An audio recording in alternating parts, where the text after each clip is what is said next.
हमारे देश को विश्व भर का डायबिटिक कैपिटल कहा जाता है।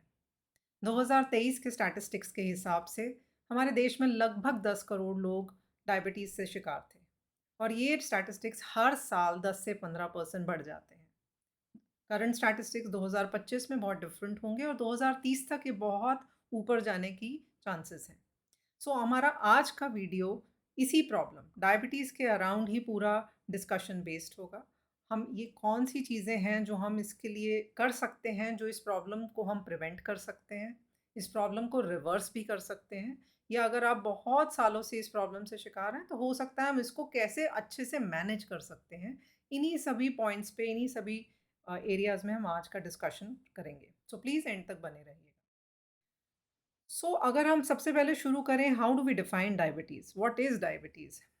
अगर हम अपने शरीर को देखें, हमारा शरीर एक बहुत ही सुंदर सी मशीनरी है। Most of the processes are being conducted in a very automatic manner. बहुत सारे हमारे जो भी फंक्शंस हैं, अगर आप देखिए तो लेट्स से अपनी लंग्स की बात करें, आपको बताना पड़ता है कि सांस लो, सांस छोड़ो, सब कुछ ऑटोमेटिक तरीके से चल रहा है।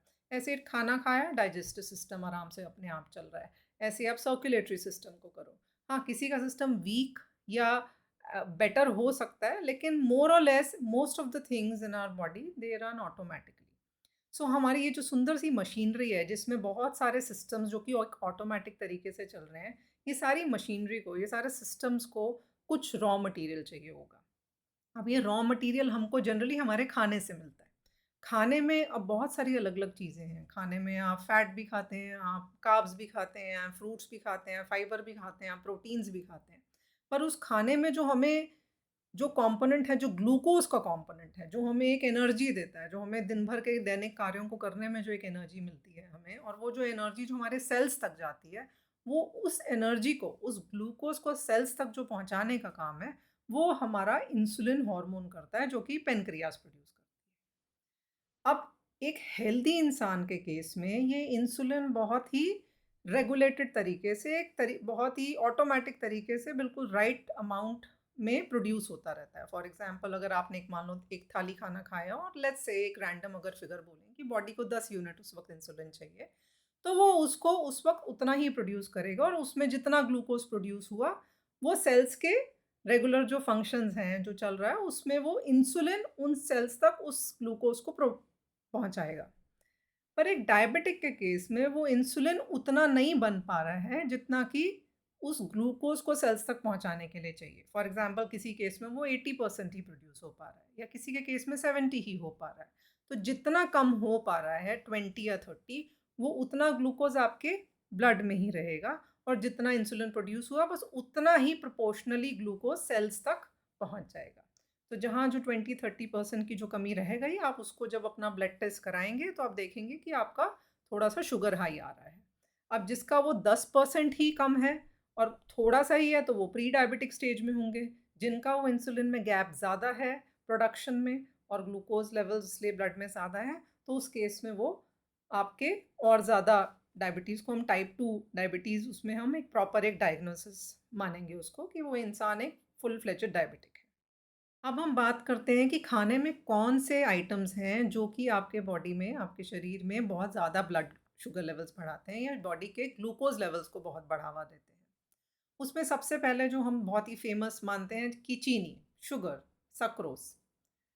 सेकंड, फ्रूट्स का फ्रक्टोज। जैसे चीनी जो है वो शुगर केन फ्रूट से बनी है, ऐसे बाकी जो फल हैं वो भी अपनी चीनी बनाते हैं, और उनकी चीनी को हम कैटेगराइज, जो साइंटिफिक नेम है उसको हम बोलते हैं फ्रक्टोज।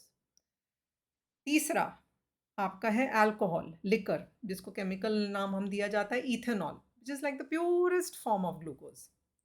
एंड चौथा, जो एक्चुअली सबसे ज़्यादा कंट्रीब्यूट करता है, जो बॉडी में एक्चुअली सबसे ज़्यादा हमारा एनर्जी या ग्लूकोज के प्रोडक्शन में अपना कंट्रीब्यूशन देता है, वो है हमारे कार्ब्स, वो है हमारे अन्न, सारे ग्रेन्स।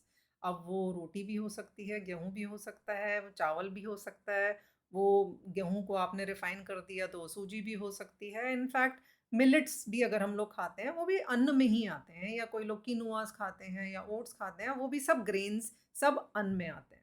हाँ, हम कुछ अन्न को, जैसे मिलेट्स को माना जाता है, या कई लोग किनुआ और ओट्स को बहुत ज़्यादा पब्लिसाइज़ करते हैं कि ये बेटर हैं, ऑफ कोर्स वो बेटर हो सकते हैं और हैं भी, क्योंकि किसी भी अन्न में अगर थोड़ा सा प्रोटीन और फाइबर ज़्यादा होगा तो वो सुपीरियर कहा जाएगा। पर वो सिर्फ सुपीरियर कहा जाएगा, अल्टीमेटली वो सब के सब आएंगे आपके उस अन्न और ग्रेन्स की कैटेगरी में, जिनका प्राइमरी पर्पस है आपके शरीर को एनर्जी प्रोवाइड करना और ग्लूकोज प्रोवाइड करना। सो हमारे देश में एक्चुअली अगर आप जितने भी स्टैटिस्टिक्स को देखें तो मेजर जो कंट्रीब्यूशन डायबिटिक पॉपुलेशन का और उनके शरीर में जो ग्लूकोज प्रोडक्शन का है, वो सबसे ज़्यादा अन्न की वजह से आता है।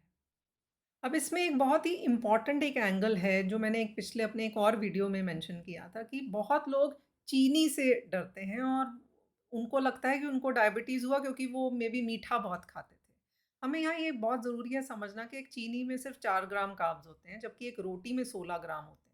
पर इन दोनों में फ़र्क क्या है? कभी भी तब भी मैं आपको ये नहीं कहूँगी कि आप एक दिन एक रोटी मत खाइए, आप 4 चम्मच चीनी ले लीजिए। क्यों नहीं कहेंगे? बिकॉज़ यहाँ पे एक इम्पॉर्टेंट एक एंगल जो ऐड होता है, वो होता है ग्लाइसेमिक इंडेक्स और ग्लाइसेमिक लोड का। What is glycemic index? Index मतलब ग्लाइसेमिक इंडेक्स का मतलब है कि आपने जो भी खाया, उसमें जो वो ग्लूकोज़ का जो प्रोडक्शन है, जो वो प्रोडक्शन है, वो कितना स्पाइक के साथ हो रहा है। जैसे फॉर एग्ज़ाम्पल चीनी के केस में या अल्कोहल के केस में बॉडी को कुछ करना ही नहीं पड़ा, आपने उसको एक रेडी सोर्स ऑफ एनर्जी ऐसे ही दे दिया। या फॉर एग्ज़ाम्पल आप फल खा रहे हैं, फल की जगह आपने फ्रूट जूस लिया। जिसमें फाइबर भी फेंक चुके हैं, आप सब कुछ कर रहे हैं, तो आपने एक तरह से उसको बस एक रेडी सोर्स ऑफ ग्लूकोज दे दिया। But on the other hand जब आप एक रोटी देते हैं, उसको रोटी को बॉडी को जो हज़म करने में जो काम करना पड़ता है, उसको जो डाइजेस्ट करने में, वो it will break it down, उसको डाइजेस्ट करेंगे, उसको अब्ज़ॉर्ब करेंगे, उसमें से जो न्यूट्रिएंट्स निकालेंगे, तो उसके उसकी प्रोसेसिंग में जो काम करना पड़ रहा है, तो काफ़ी एनर्जी उसमें यूज़ हो जाती है। तो इसलिए ऐसे वो खाने के पदार्थ जिनमें बॉडी को उनको हज़म करने में बहुत टाइम लगता है या उस पे बहुत काम करना पड़ता है, उसको हम बोलते हैं कि इनका ग्लाइसेमिक इंडेक्स बेटर है। जहाँ बॉडी को कुछ करना ही नहीं पड़ा, वो सीधा खत से शुगर में कन्वर्ट हो रहा है।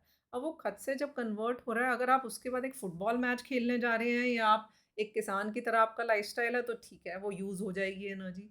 बट अगर आप उसके बाद कुर्सी का काम करने वाले हैं, आप अपनी चेयर पे बैठ के काम करने वाले हैं, तो वो एनर्जी कहाँ जाएगी? वो बर्न ही नहीं होगी और वो एक बॉडी में एक सिस्टम में एक ओवरलोड की तरह हो जाएगी। सो इसलिए साथ में सिर्फ ये समझना कि कौन-सी चीज़ें ग्लूकोज़ बनाती हैं, उससे के साथ-साथ ये समझना बहुत ज़रूरी है कि वो कौन-सी चीज़ें हैं जिनका ग्लाइसेमिक इंडेक्स हाई है, उसी फूड ग्रुप में और किसका ग्लाइसेमिक इंडेक्स लो है। ऐसे ही अगर कोई अन्न है जिसको हमने जैसे हम बोलते हैं गेहूँ, अब गेहूँ से ही मैदा बनता है, पर उसका ग्लाइसेमिक इंडेक्स अलग हो जाता है क्योंकि जब आपने उसको रिफ़ाइन कर दिया, आपने उसमें से फाइबर हटा दिया, आपने उसको एक प्रोसेस ग्रेन की तरह कर दिया जिसको हज़म करने में और जिसके लिए बॉडी को बहुत ज़्यादा काम नहीं करना पड़ेगा उसको हज़म करने में, तो उसका ग्लाइसेमिक इंडेक्स बहुत हाई हो जाता है, राइट?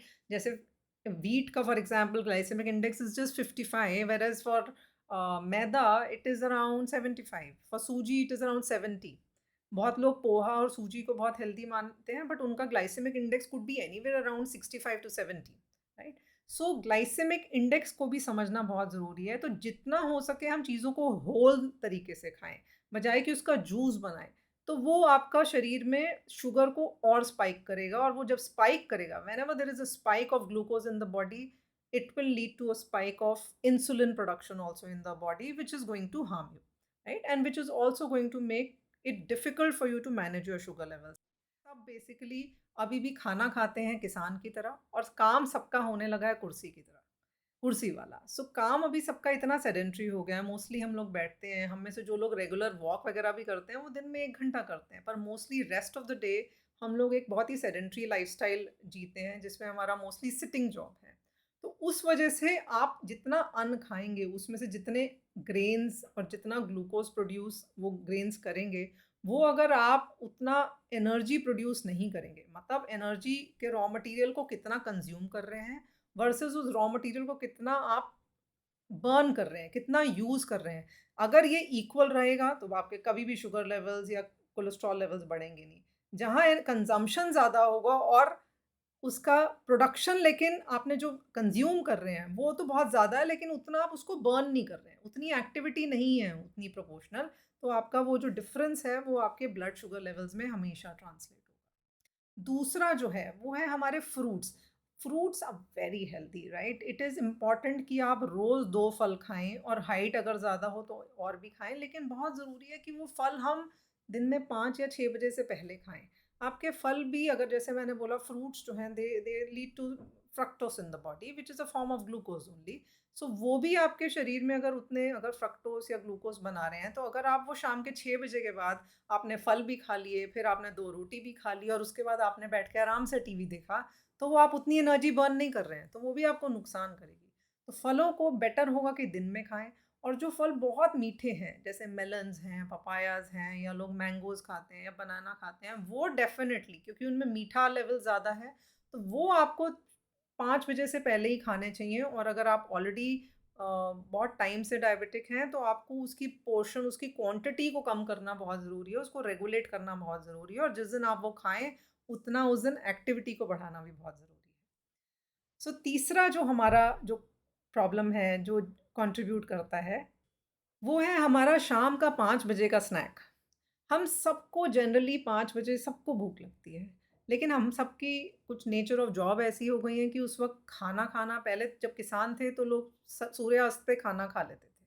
अभी भी कुछ लोग हैं जो खा लेते हैं, लेकिन मोस्टली लोगों के लिए सूर्यास्त पे खाना खाना इतना फ़ीज़िबल नहीं है। उस वक़्त लेकिन भूख तो लगती है। तो जब वो भूख लगती है, कुछ लोग उस वक़्त हेल्दी ऑप्शंस चूज़ करते हैं, but lot of people the choices that they make, उस वक़्त जो उनके जो प्रेफ़रेंस होते हैं, जो चॉइस होती है, वो बहुत हेल्दी नहीं होती हैं। जैसे कि मैंने चाय के साथ खाई नमकीन, 1 कटोरी नमकीन। फिर कइयों ने खाया वो नमक पारे, मठरियाँ, बेकरी आइटम्स। प्लीज़ समझिए, आपकी एक रोटी में जितनी कैलोरी होगी, उससे 3 या 4 गुना आपके छोटे-छोटे ये जो स्नैक आइटम्स हैं, उनमें होगी। आप बहुत ज़रूरी है कि हम उनके पीछे जो न्यूट्रिशनल इन्फॉर्मेशन दी जाती है, उन फूड लेबल्स को ज़रूर पढ़ें।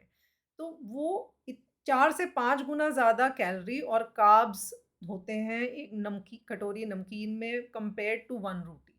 सो वो बहुत कंट्रीब्यूशन करता है। बहुत सारे मैंने बड़े बुजुर्गों को, बच्चों को बोलते हुए देखा है कि अरे बच्चे तो बर्गर पिज्ज़ा खाते हैं। और उनको वो तो गलत करते ही हैं, पर हम एज़ बुज़ुर्ग हम लोग क्या कर रहे हैं? अगर हम नमकीन और बिस्किट और मठरियाँ और ये सारा जंक फूड जब खाएँगे, वो भी उतना ही हानिकारक है, उतना ही नुकसानदायक है जितने कि बर्गर्स एंड पिज़्ज़ाज़। तो बेटर है कि अपनी उस भूख को, सबसे पहले बहुत इम्पोर्टेंट है कि जो 5 बजे हमें भूख लगती है, उसको रिस्पेक्ट करो, उसको एक्सेप्ट करो कि ये हमारा भूख का टाइम है। और जब आप उसको एक्सेप्ट करोगे, उसको रिस्पेक्ट करोगे, तो उस वक़्त कुछ अच्छा दोगे उसको। तो उस वक़्त अच्छा कुछ देना ज़रूरी है। दोपहर का बचा हुआ खाना भी हो सकता है, सुबह ब्रेकफ़ास्ट से कुछ बचा हुआ है लेफ्ट ओवर, वो भी खा सकते हो। मुरमुरा, मखाना, ड्राई फ्रूट, बहुत सारी चीज़ें हैं। जिन लोगों को दूध पसंद है, वो उस वक़्त दूध भी पी सकते हैं। तो कुछ भी हेल्दी खाइए, जंक मत खाइए, बिकॉज़ जंक फूड में लोडेड होता है आपका ग्लूकोज़ और कार्ब्स, और वो आपके लिए बहुत प्रॉब्लम करता है। और उसको जंक फूड उस भी इसीलिए बोलते हैं क्योंकि वो पेट में कुछ सैटिस्फैक्शन नहीं देता है। आपको खाने की भूख उतनी ही रहती है। तो बहुत ज़रूरी है कि उस वक़्त कुछ ढंग का खाएँ। तो अपने 5 बजे का जो 5 या 6 बजे की जो भूख है, उसको बहुत ही रिस्पेक्टफुली, बहुत ही समझदारी से उसको एड्रेस करना ज़रूरी है, बिकॉज़ अदरवाइज़ वो एक बहुत बड़ा फैक्टर बन जाता है आपके लाइफ़स्टाइल प्रॉब्लम्स को बढ़ावा देने के लिए, चाहे वो डायबिटिक हो, वेट हो, कोलेस्ट्रॉल हो। अब हमारा जो 4th फैक्टर है, जो बहुत सारे लोगों को, जिसने एक रीज़न बना है बहुत सारे लोगों की इस प्रॉब्लम को बढ़ावा देने के लिए, वो है एक्सरसाइज़। आपकी लाइफ़ में वॉक्स, आपकी लाइफ़ में एक्सरसाइज़ बिल्कुल मिनिमल हो चुकी है। अब उसमें से कुछ लोग हैं जो एनर्जी जिनके लेवल्स बिल्कुल ठीक हैं, बस वो out of kind of laziness नहीं करते हैं, but there are lot of people who feel कि हमें पता है हमें करनी चाहिए, पर हमसे सैर होती नहीं है। उस केस में बहुत ज़रूरी है उनको ये देखना कि उनका धूप का एक्सपोज़र कितना है। अगर धूप का एक्सपोज़र नहीं है, तो बहुत नॉर्मल चांसेस हैं कि उनके D3 लेवल्स कम होंगे, और जब ये लेवल्स कम होते हैं, तो आप एक स्लगिशनेस में रहते हैं, आप वीक फ़ील करते हैं, आपको पता होता है कि मुझे सैर करनी है पर मुझसे हो नहीं रही है। तो वो कई बारी उसको आइडेंटिफ़ाई करना ज़रूरी है। मैं ये बिल्कुल नहीं कह रही हूँ कि आप आँख बंद करके सप्लीमेंट खाना शुरू कर दें, आपको एक डॉक्टर से ज़रूर कंसल्ट करना होगा। बट आई थिंक बहुत इंपॉर्टेंट है, थोड़ा बहुत धूप का एक्सपोज़र ज़रूर रखें लाइफ़ में, क्योंकि वो एक जैसे एक पेड़ की एक जड़ होती है ना, तो ऐसे ही हमारे लिए, हमारे शरीर के लिए एक सिर्फ पानी और ऑक्सीजन नहीं चाहिए, हमें धूप भी उतनी ही ज़रूरी चाहिए, क्योंकि वो बॉडी के बहुत सारे फंक्शंस में कंट्रीब्यूट करती है, और उसमें से एक फंक्शन है कि एनर्जी लेवल्स को मेंटेन करना। तो आपकी एनर्जी लेवल्स ठीक होंगे, तो आप सैर भी करेंगे, आप वॉक भी करेंगे, तो जो जो भी बॉडी फिर उस केस में ग्लूकोज प्रोड्यूस कर रही है या जो भी खा रहे हो, तो वो शरीर को ठीक से लगता है। तो हमें बहुत ज़रूरी है कि अपनी वॉक को, अपनी रूटीन को थोड़ा मैनेज करना ज़रूरी है। Best is go for early morning walk. सुबह धूप में जब जाएँगे तो धूप भी लगेगी और आपकी एक्सरसाइज़ भी होगी। और इसके साथ बहुत ज़रूरी है कि आपका जो आखिरी खाना है, जो दिन का जो आखिरी मील है, वो आपके सोने से ढाई 3 घंटा पहले ख़त्म होना चाहिए। चाहे अब आप अपने ऑफ़िस रूटीन को कैसे मैनेज करें, कई लोग बोलते हैं कि हम लोग तो ऑफ़िस से ही 9 बजे आए या दुकान से ही 9 बजे आए, अब उस केस में हमें 10 बजे सोना है, तो प्लीज़ आप देयर इज़ नो रेमेडी। आप बोलें कि मैं 9 बजे खाना खा के 10 बजे सो जाऊँ और फिर भी मेरी हेल्थ कोई प्रॉब्लम ना हो, नहीं, ऐसे नहीं हो पाएगा। जो लोग बहुत लेट आएँगे उनको, जैसे आप दोपहर का डब्बा लेके जाते हैं, आपको शाम का भी डब्बा लेके जाना होगा। आपको खाना आपके सोने से ढाई 3 घंटा पहले ख़त्म करना चाहिए। चाहे वो वज़न की बात हो, चाहे वो ब्लड शुगर लेवल्स की बात हो, चाहे वो कोलेस्ट्रॉल की बात हो या शरीर में ओवरऑल इम्यूनिटी की बात हो। आप सोने से बहुत पहले खाना नहीं खा सकते, और अगर आप खाएँगे तो आप ब्लड शुगर लेवल्स को कभी भी मैनेज नहीं कर पाएँगे। रात का खाना थोड़ा हल्का होना ज़रूरी है, और वो हल्का तभी हो सकता है जब आपने 5-6 बजे थोड़ा-सा सेंसिबल कुछ खाया हुआ है, it could be anything sensible. अगर आपने लंच के बाद सीधा डिनर कर रहे हैं, तो बहुत चांसेस हैं कि आपको बहुत ज़ोर की भूख लगेगी और फिर आपका इतना बड़ा पोर्शन होगा डिनर का, और उसके बाद आप थके होंगे, आपसे सैर भी नहीं होगी, और वो हो सकता है आपको थोड़ा नुकसान करे। तो आई थिंक इसको थोड़ा-सा ऑब्ज़र्व और वॉच करना बहुत ज़रूरी होगा। अब हम वो फैक्टर्स की बात करेंगे, वो कंपोनेंट्स की बात करेंगे कि जो कि ब्लड शुगर लेवल्स को नीचे लाने में हमारी मदद करते हैं। उसमें सबसे ऊपर आता है प्रोटीन्स, ठीक है? जब प्रोटीन्स की बात करें तो वेजिटेरियन सोर्सेज़ में अगर हम बोलें तो सारे आपके दाल, दही, दूध, ऑल द लेग्यूम फैमिली, दाल family, then the milk family जिसमें दही, दूध, पनीर, देन आपके सोया या टोफू फैमिली, एंड देन आप उसके बाद हम एगिटेरियंस की बात करें तो अंडा हो गया, और उसके बाद आप जो लोग नॉन-वेज खाते हैं उस केस में जनरली नॉन-वेज हुआ। अब हम प्रोटीन्स को अगर समझ रहे हैं, इसके बाद दूसरा जो फैक्टर है जो कि आपके शुगर लेवल्स को कम करने में मदद करता है, वो है आपका फाइबर, और उसमें मेन जो कंपोनेंट्स हैं वो हैं आपके फल और सब्जियाँ। अब प्रोटीन और फाइबर को क्यों बोला जाता है कि ये बेटर हैं शुगर लेवल्स के लिए? क्योंकि ये आपके जो पूरे खाने का जो ग्लाइसेमिक इंडेक्स है, उसको कम करते हैं। जैसे अगर आपने सिर्फ़ 3 रोटी अचार के साथ खाई, अब यही किसान ने खाई, वो तो 5 रोटी अचार भी खा ले तो भी चलेगा। लेकिन यही अगर हमने खाई तो आपका ग्लूकोज़ लेवल फट से बढ़ेगा। पर अगर मैंने उस 3 रोटी की जगह 2 रोटी की, थोड़ा सब्ज़ी साथ में ली, थोड़ा दाल ली, मतलब मैंने प्रोटीन, फाइबर और कार्ब्स सब कुछ अगर मिला के खाया, तो उस खाने का एक ग्लाइसेमिक इंडेक्स बेटर होगा और वो ग्लूकोज़ में स्पाइक नहीं करेगा। प्रोटीन और फाइबर को हज़म करने के लिए शरीर को खुद काफ़ी काम करना पड़ता है। ये काफ़ी dense type of food materials होते हैं, तो इनकी processing requires lot of energy from the body. तो उसकी जब प्रोसेसिंग, उसको डाइजेस्ट, उसको अब्ज़ॉर्ब करने के लिए शरीर को जब काफ़ी काम करना होता है, तो उसमें बहुत सारे जो ग्लूकोज़ है, बहुत सारी जो एनर्जी है, वो उसमें यूज़ हो जाती है। तो इस वजह से ये शरीर के शुगर लेवल्स को इनफैक्ट घटाने में हेल्प करते हैं। सो कहीं अगर कोई लोग बोलते हैं कि हमने 2 पराठे खाए या 2 ब्रेड खाई, तो मैं उनको बोलती हूँ उसको थोड़ा कम करके उसमें थोड़ा-सा प्रोटीन डाल दो। उसमें थोड़ा-सा कहीं फाइबर डाल दो, तो वो आप खाने की क्वांटिटी चाहे कम मत करें, लेकिन उसको पूरा कार्ब सेंट्रिक करने के बजाय उसमें थोड़ा-सा कार्ब्स, थोड़ा-सा फाइबर एंड थोड़ा प्रोटीन, उसको एक मिला-जुला के जब आप बैलेंस की तरह खाएँगे, तो वो आपका खाने में ग्लाइसेमिक इंडेक्स को बेटर करेगा, उसको और बैलेंस करेगा और ग्लूकोज़ को स्पाइक नहीं होने देगा। और जब ग्लूकोज़ स्पाइक नहीं होगा, तो इंसुलिन स्पाइक भी नहीं होगा। तीसरा जो इम्पोर्टेंट है फैक्टर है जो कि आपके शुगर लेवल्स को बढ़ने से रोक सकता है, वो है आपकी एक्सरसाइज़, जो मैंने पहले भी समझाया। चौथा जो मैं पिछले पहले भी मैंने मेंशन किया कि खाने को, और आप पूरे दिन का जो आपका जो भी रूटीन है खाने का, वो सूर्य की गति के हिसाब से हो। आपके शरीर में जो हार्मोन्स, जो एंजाइम्स प्रोड्यूस होते हैं, वो सूर्य की गति के हिसाब से होते हैं। जैसे दोपहर का time, afternoon 12 to 3 is the time जहाँ पे मैक्सिमम प्रोडक्शन होता है।